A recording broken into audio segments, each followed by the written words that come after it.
Dawson's Rambles.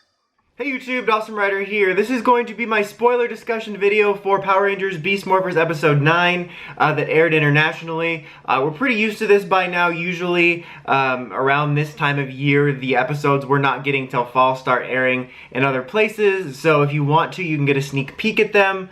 I believe after this one though, I think they're stopping. It's either this one or the next one. I heard something like that. But we got this one out. So obviously, you know, the video says spoiler on it. So if you don't want spoilers, you shouldn't be here. But, you know, spoiler warning if you don't want to hear any spoilers. Just the word spoiler. I mean, honestly, there's nothing really big. It's not like anybody gets snapshored or anything. Like, it's just an episode. Like, they're not really anything significant. It's like, oh, spoiler. Sentai saves the day, or Rangers save the day, or Rangers are nice people. Like, I can't believe I know the Rangers are nice people.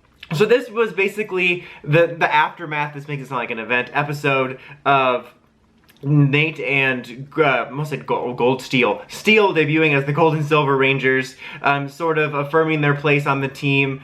They did get a new intro, which is what I wanted to mention at the beginning, and I'll link to like stuff in the bottom for like the intro and maybe somewhere where you can see the pictures of stuff, since I don't want to use them. I feel like Hasbro will be extra door bust downy if you're using pictures of stuff that's not out here. That's a word, bust downy. Bust downy Jr. Wait. So, like in the intro, there's nothing that spectacular. There's a couple new shots of stuff, a new shot of Blaze we haven't seen, but nothing that's out of the ordinary. Just characters rearranged in a different way. The only two things, or 2.5 things worth of note, is Nate gets his spot in the intro as a Ranger, you know, his title card with the Ranger graphic instead of just a non-Ranger graphic. They show off the Ultra Zord, which you probably know about already, and then there is a shot of the Red Ranger using those claws, the original weapon. I don't think there was any doubt those were going to be in the show, but those were like the only ones I think we hadn't gotten any kind of confirmation of. Because like obviously the Cheetah Blaster, which is an original creation, is already in the show. The armor, we saw those filming shots way back when. The claws, I think they're related to it anyway, but the claws are there by themselves. So those are going to be in the show and soon. But basically this episode affirms the bond between Nate and Steel, because he's kind of working on him and repairing him, and they're like, we're brothers, let's do Toku Bonds by just saying our Toku Bonds out loud.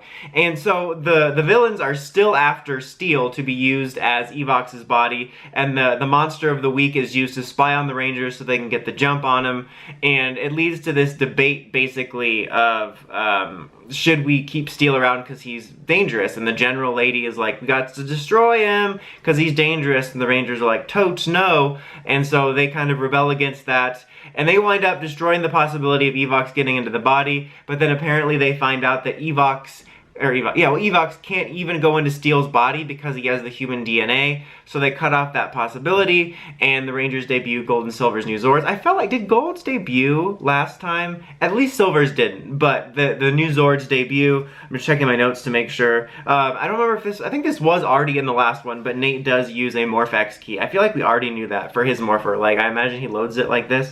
That's what I was talking about in the other one. I feel like we saw the key, but I don't think we saw him use it for morphing, because he obviously just morphed for the first time by being transformed into a Ranger. But yeah, that's pretty much it. It's basically just there to wrap up the Evox story with Steel, so we're not going to have a long-running plot of him trying to steal Steel. You know how it is.